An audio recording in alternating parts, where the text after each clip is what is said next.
안녕하십니까. 김군의 마음TV 김원장입니다. 아브라함이 이제 헤브론에 도착했습니다. 헤브론은 아주 유다 산맥의 해발 930m니까 상당히 높은 지역입니다.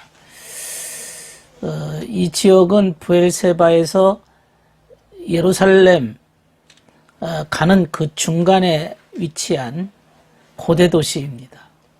헤브론이라고 하는 이름의 뜻은 연합, 동맹, 우정, 그런 뜻이 있습니다.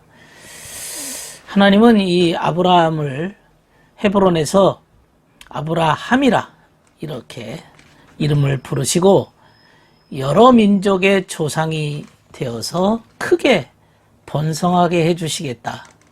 그런 약속을 하셨습니다. 상당히 유서 깊은 도시 헤브론에 아브라함이 도착했습니다.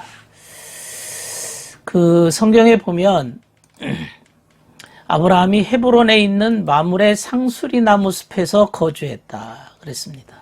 그리고 거기서 그는 여호와께 제단을 쌓았습니다. 제단을 쌓았습니다. 아브라함이 이집트에서 이제 가축, 금, 은, 많은 재산을 가지고 돌아옵니다. 우리가 어떤 지역명이나 어떤 성경 속에 나오는 여러 재물도 역시 우리는 성경을 볼 때 물질적인 관점이 아니라 영적인 관점으로 보는 것입니다. 예를 들면 하나님께서 아담에게 아담아 네가 어디에 있느냐 그 장소를 물어보는 것은 아담아 너의 영적인 상태가 어떤 상태이냐라고 물어보는 질문입니다. 그러니까 어떤 지명이나 이런 모든 것은 다 영적인 의미가 함유되어 있는 것이죠. 아브라함이 이집트에서 많은 재물을 가진 큰 부자가 돼서 돌아왔습니다. 우리의 영적인 그 발달 과정을 보면 우리가 어린아이였을 때, 어렸을 때에는 많은 지식을 얻습니다. 많은 지식을 이렇게 받아들입니다. 우리가 에집트를 얘기할 때 자연 과학적 지식이다, 세상 지식이다 라고 얘기했는데 아브라함이 이집트에 가서 많은 재물을 가지고 온 것은 세상 지식이 그만큼 많아졌다 이렇게 말할 수가 있습니다. 어려서 얻는 이러한 그 지식, 자연에 관련된 지식, 또 영적인 진리에 관련된 지식, 이런 것들을 어렸을 때에 많이 습득을 합니다.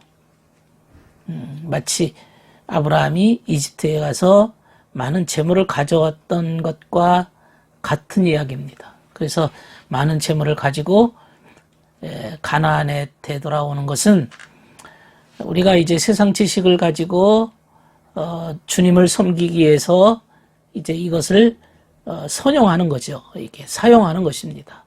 잘 활용하는 것입니다. 우리가 세상적인 모든 재물이나 지식을 가지고 주님을 섬기고 좋은 일에 선한 일에 사용하는 것이지요. 아브라함이 헤브론 남쪽에 정착했는데 여기가 사실은 유대교회의 중심지가 됩니다.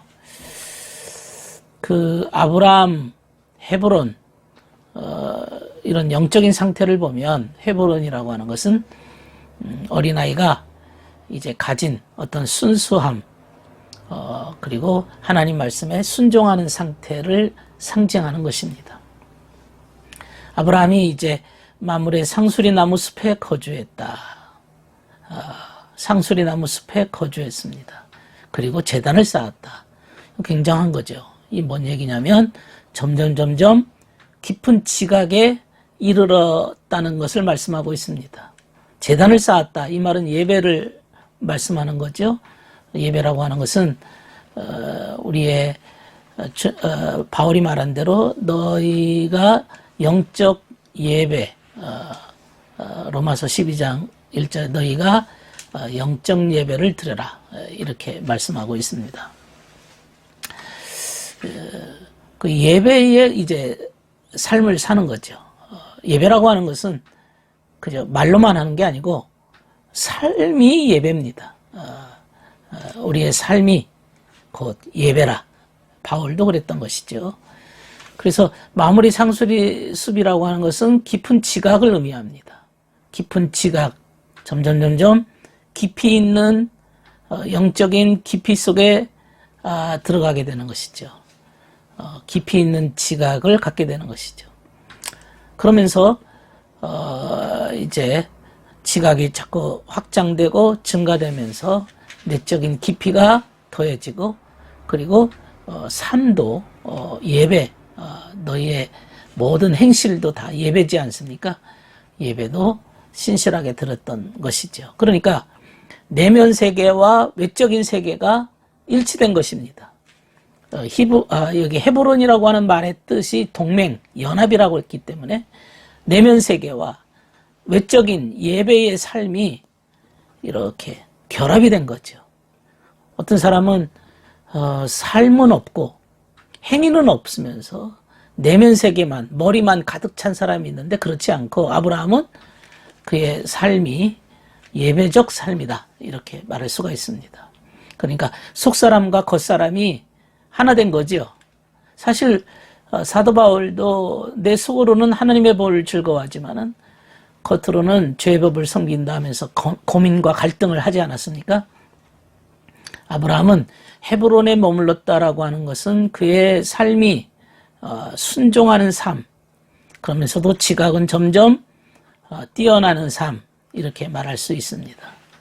이렇게 아브라함이 지각이 풍부할 수 있었던 것은 깨달음이 증거되고, 그 다음에 삶의 열매가 풍성함에 따라서 이제 주님과 점점 더 가까워졌던 것이죠. 깨달음 없이는 하나님께 나아갈 수가 없습니다. 깨달음이 없으면 멸망하는 짐승과 같도다, 주님이 말씀하셨어요. 깨달음이 굉장히 중요한 겁니다. 내가 어떤 실수를 하거나 잘못을 했을지라도 깨닫고 돌아오면 거기서 다시 새롭게 변화가 가능합니다. 그러나 깨달음이 없으면 자기가 한 짓을 모릅니다. 자기가 한 말을 모릅니다. 자기가 무슨 짓을 했는지 자기 자신조차도 구분을 하지 못하는 것이죠. 그렇다면 깨달음이 없다는 것은 하나님과 점점 신성과 하나 되는 작업이 어렵다는 얘기입니다. 사람이 될 수가 없어요. 사람이 된다는 것은 깨달음이 있어야 되는 거죠. 멸망하는 짐승과 같도다 그랬잖아요. 인간은 어떤 지식을 기반으로, 지식을 수단으로 점점 깨달음이 번창하는 거죠. 이게 하나 깨닫고 또 하나 깨닫고 깨달으면서 점점 인격이 성숙해지고 사람다운 사람이 되는 것입니다. 우리가 제단을 쌓았다, 여호와께 제단을 쌓았다, 예배라고 그랬는데요, 성경에 바울이 아까 말씀드린 것처럼 너희 몸을 하나님이 기뻐하시는 산 제물로 드려라, 이것이 너희의 영적 예배라 그랬습니다. 우리 몸을 하나님이 기뻐하시는 제물로 드리는 것, 그게 삶이죠. 삶으로 드리는 겁니다. 매 순간 날마다 우리의 삶이 하나님이 보시기에 합당한 그런 제물이 되어야 될 것이죠. 그게 바로 예배라고 하는 것은 선행의 삶입니다. 선행, 선하게 사는 거죠. 하늘의 뜻에 맞게 사는 거죠. 인간이 사랑으로 살고 선행으로 살다 보면 그것은 곧 그것이 예배의 한 부분입니다. 그것은 내 마음에서 올라오는 예배죠. 주님도 선한 사마리아인의 비유를 말씀하시면서 너도 가서 이와 같이 하라 그랬거든요. 이와 같이 하라.